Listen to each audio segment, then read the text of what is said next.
এই যে নিজের ভিডিওটি হুজুর হাতুর দিয়ে মোবাইলগুলো ভেঙে ফেলতেছে, টাচ মোবাইল, হাজার হাজার টাকা দামের টাচ মোবাইল ভেঙে ফেলতেছে। এটা নিয়ে অনেকজনের অনেক চুলকানি, অনেক মন্তব্য যে এটা একেবারেই ঠিক হয় না, এটা হচ্ছে ভালো হয়নি, সে ভিডিও করছে আর এক মোবাইল দিয়ে, এবং কেনই বা ছাত্রদের মোবাইল ভাঙলো।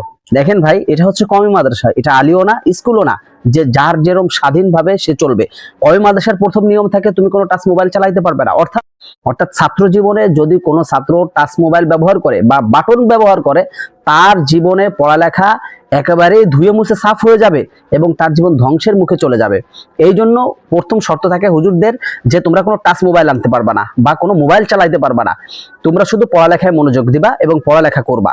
এটা কোনো আলিয়া না বা এটা কোনো স্কুল না, এটা কওমি মাদ্রাসার নিয়ম অনুযায়ী হুজুর তাদেরকে সতর্ক করেছে, তারপরও তারা চুরি করে মোবাইল চালিয়েছে। মোবাইলে অনেক ধরনের ভিডিও আসতে পারে, বর্তমান টিকটকের জামানা, বর্তমান মানুষ টিকটক করতে ব্যাকুল হয়ে পড়ে, লিপসিং করে, অনেক ছাত্ররা টিকটক করে।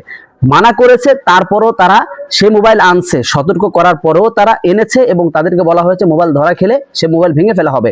তারপর তাদের এতটা সাহস হয় কিভাবে মাদ্রাসার ভিতরে ছাত্র জামানায় ছাত্র বয়সে মোবাইল চুরি করে চালানো, হুজুর নিয়ে ভেঙে ফেলেছে। এটা একদম ঠিক কাজ করেছে।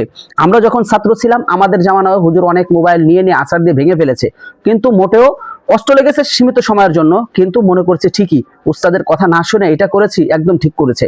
কিন্তু যাদের এটা নিয়ে চুলকানি আছে তারা কওমি মাদ্রাসায় ভর্তি হন, 1 বছর পড়েন, তাহলে এলমে দ্বীন অর্জন করতে কতটা কষ্ট বা এলমে দ্বীন অর্জন করা যে কতটা কঠিন, এটা যখন বুঝতে পারবেন তখন বুঝবেন যে আসলে উস্তাদের কথাটা মানা 100% রাইট, এবং উস্তাদের কথা না মানলে এরকম শাস্তি হওয়াটাই স্বাভাবিক।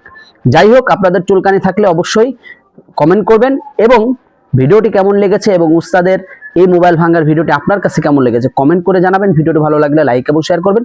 তো সম্পূর্ণ ভিডিওটি কন্টিনিউ করার জন্য আপনাকে অসংখ্য ধন্যবাদ। সবাই ভালো থাকবেন, সুস্থ থাকবেন। আসসালামু আলাইকুম ওয়া রাহমাতুল্লাহি ওয়া বারাকাতুহু।